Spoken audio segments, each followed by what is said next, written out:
Hey everybody, welcome back to my channel, Sold by Yolanda. So I am trying to get used to um, doing YouTube videos. I honestly, this is definitely outside my comfort zone to keep recording these videos, but I mean, I've been getting really good feedback from them. So I'm just stepping outside my comfort zone and see how it goes. So today I was working from home and I ran a few errands already, but I'm home and I had some time to actually record something. And this is strictly for homeowners, the sellers. So there are some things as far as in the market here in North Carolina that some sellers are not aware of, or maybe don't even think about, or the realtor that they're working with may not even mention it to them. And for me, I make sure that I disclose everything about this process. I talk to my clients up front and ask them every question that I need to know in order to best market this house. So I wrote down 5 things that I think all homeowners or people who are thinking about selling in the state of North Carolina that they should know and think about before putting their house on the market. So I have a few notes here. So if I look down, I'm just reading my notes. And again, I go over all of these things with my clients and a few other things, but these are the top 5 things that I think sellers may not even think about when they are putting their house on the market. So just to jump in, the very first thing I have on my list is overpricing the house. So everybody wants the most bang for their buck, of course. We get that. Everybody wants what they, the highest they can get, the highest amount, and that's great. And that's what we're here for. That's the main goal, is to get everything done for you, get every penny we can. However, there are consequences to overpricing your home. And those consequences are, because a lot of homeowners, they are very attached to their home. For me, I'm never attached to a home, and maybe that's because I am a realtor, but I'm never like super attached to the home.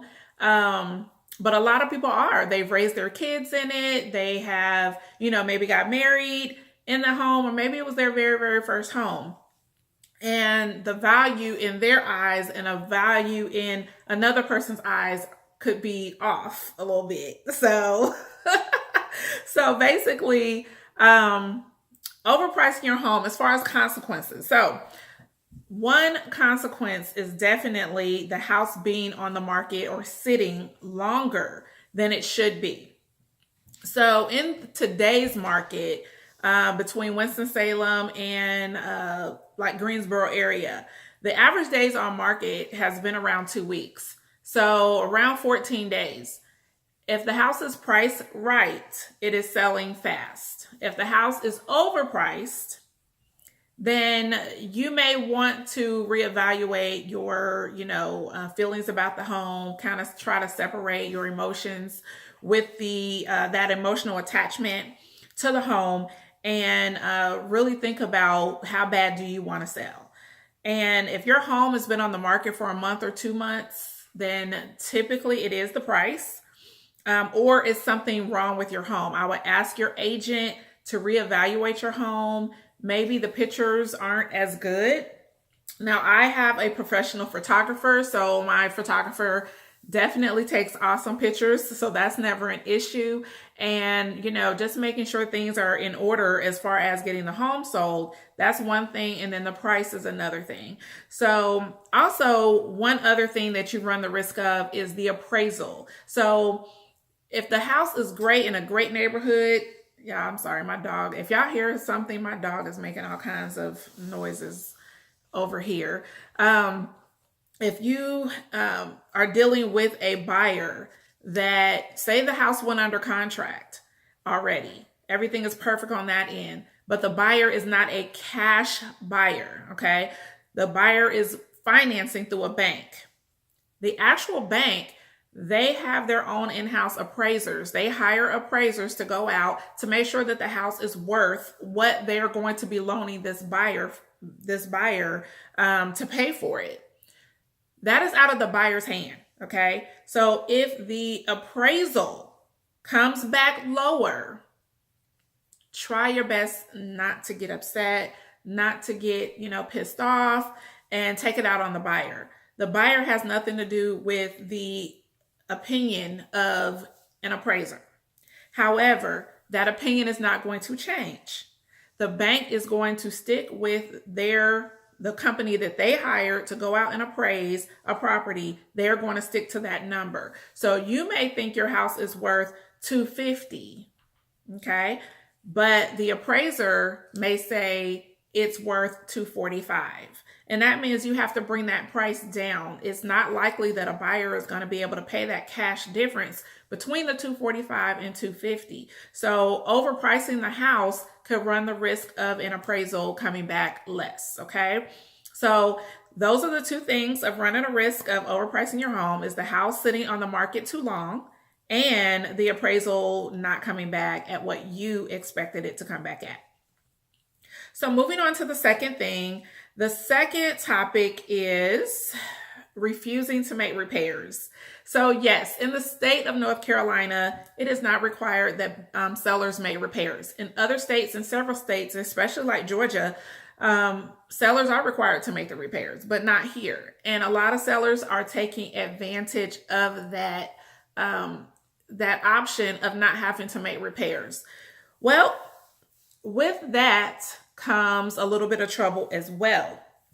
So in my personal opinion, if you're a homeowner, you want to maintain your home during the duration that you are in the home. So making sure your HVAC unit, the heating and air units are taken care of on a yearly basis, making sure your hot water heater is up to date, just making sure your roof may last.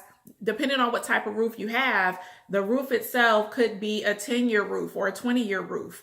If you have had that house for over 20 years and you have never replaced the roof, that's maintenance. That's being a homeowner. That is maintenance.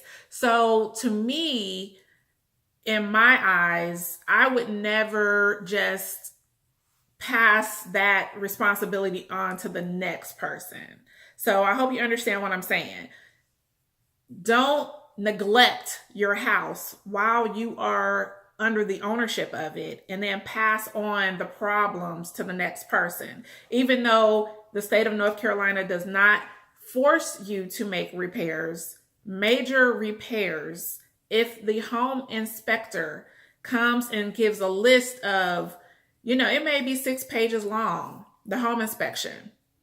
And if it's something major, like the hot water heater, a roof issue, maybe the roof is leaking, the HVAC system, maybe the HVAC system hasn't had a tune-up and it's rusted and only have maybe a year life span, go ahead and pay for that to get fixed. Electrical, that's something that's major to a new home buyer. So saying completely like, no, I'm not making any repairs, you're running a risk of losing that buyer. That buyer could easily walk away because they don't want to walk into a house, just moving into a home with a $5,000 bill on their hands. So that's one thing with refusing to make repairs. But another thing with refusing to make repairs. Now, first up front, with my clients, I ask them up front, are you willing to make repairs? If they off gate say, we're not making any repairs, I would market the house as is, okay? I would market the house as an as-is property. That's letting any buyer who is interested in that home know up front that this particular homeowner is not willing to make any repairs. And that is where a lot of issues come into play, because buyers have to put down a due diligence, okay? They have to put down some sort of due diligence money. If they know up front that you're not going to be making any repairs, That will help them to determine if this is the house they want to go ahead and move forward with and put down due diligence money. If they find out later, so say for instance, the house is on the market, you're under contract, they've put down a $500 due diligence, they've done all their research, and they come to you and say, hey, you know, can you fix this, that, and the other? And you completely say no. That's kind of a slap in the face to the buyer to say, well, we understand that the state of North Carolina, you know, houses are sold as is. But if you would have let us know up front that you were not going to do anything at all, I mean, if some sellers refuse to even fix a leaky faucet. I mean, some of the smallest things, some sellers are just adamant they're not even going to do at all. And I feel that homes need to be listed as sold as is if you are not even going to spend $5 to make any repairs, okay? Now, even if you do sell the home as is, in North Carolina, there are some things that have come up where the seller still has to make some repairs. So even if it's as is, things that should have been done while you were in the home, and I'm sorry, again, I'm just reading my notes. So a well, if the home was originally a well on well water, and it switched over to city water and sewer, the well was supposed to be abandoned, meaning it needed to be filled with cement. That is a requirement of the county. So if you, while you were in the home, failed to get the well abandoned, that's like $4,000. You know, that's anywhere between $3,000 to $4,000 to get that fixed. Now, some companies may only charge $1,800. It really just depends on what company you go with. I've had companies, you know, charge my clients like $1,800, but sometimes it could be more than that. But that is a requirement, and that cost should not be on the next person. That should have been taken care of when you switch the house over to city and sewer, the city sewer and water. Okay. So another issue in North Carolina is oil tanks that are underground. So if you are in a home that was built back in the 1950s, 1960s, 1970s, all that, and the oil tank is underground, that is considered an environmental hazard now. So the soil, the homeowner's insurance. So homeowner's insurance, the buyer cannot get insurance on the home to purchase it if there's an oil tank underground. And especially if the oil tank underground is leaking. So the soil has to be tested. And if the soil comes back contaminated, then guess what? The insurance company requires for the tank to be dug up and removed. That is approximately $4,000 to up to $5,000 cost. So if you had an oil tank underground, that is an environmental hazard, and it's definitely a hazard if it's been leaking and have contaminated the soil. So that is blocking the new owner, the new potential owner, the future owner of buying, because their insurance won't insure the house. So to completely say, I'm not doing anything, you're automatically are telling buyers that you don't want to sell your house, because those things are mandatory. Banks are not going to go ahead and fund the house if there's the well is not abandoned, and a homeowner's insurance is not going to insure the house if there's an oil tank underground. So these are things that you want to take care of before you put in a home on the market. As a matter of fact, you should take care of these things at the time they happen. So again, if you were supposed to 15 years ago, you were supposed to get that well abandoned, that was your expense. If you were supposed to go ahead and get that oil tank removed, that was at your expense. So keep that in mind. Refusing to not do any repairs will put you at risk of losing some buyers or losing some offers. So let's see. The next thing is going to be decluttering. So that's number 3.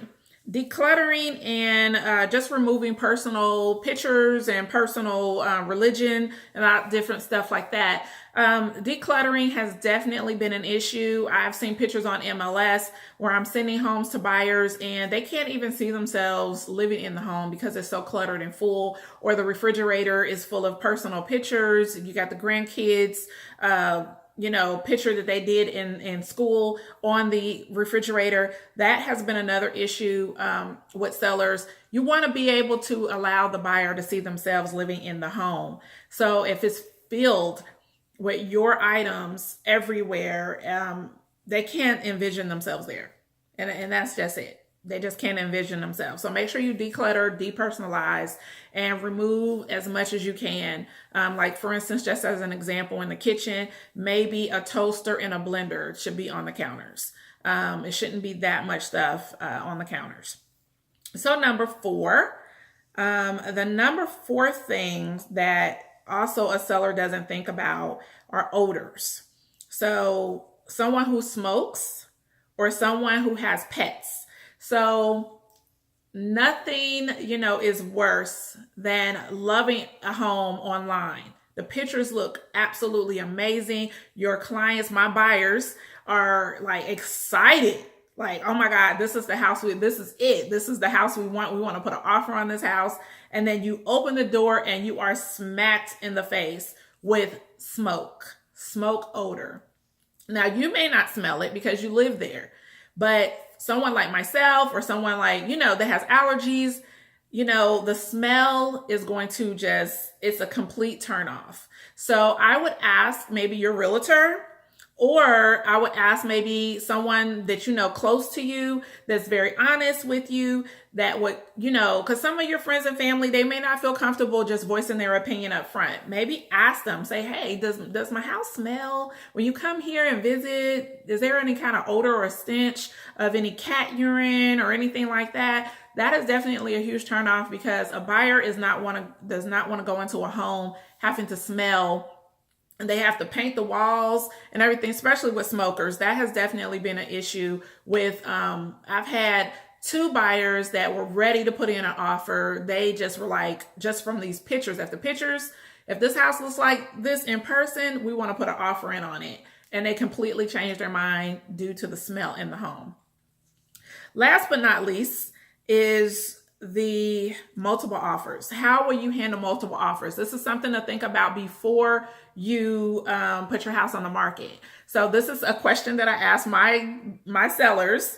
How are you going to handle multiple offers if your house ends up going under multiple offers? So you do not have to ask for highest and best. A lot of people, they're like, oh, are you going to ask for highest and best? Agents, they'll say, ask for highest and best. You're not required to do highest and best here in North Carolina. You can pick the cleanest offer, the strongest offer that you see fit, that meets your needs. So when you say multiple offers, and people get excited that they get multiple offers, but the highest amount, the highest price is not always the best. You have to look at the terms. You want to see, does this, even though this buyer is maybe offering over the ask price, that's one aspect of that contract. But are they asking you to pay their closing cost? Are they asking you for a long due diligence period or a long closing date? You want to definitely look at that, because you can have someone who may be right under your asking price offered you something and they want to close in 10 days. They may be a cash offer. So just think about how you are going to be handling multiple offers. The one mistake that a lot of sellers make, and it could be the advice from their realtor, is holding off, waiting for more offers to come in. That's that greedy devil creeping up on you. So if you get enough offers, or even one offer, work with the one you got. If it's a solid offer, work with what you have. Don't sit and hold on to the offer and then make the buyer that you have wait, because you're waiting to see if more offers come in.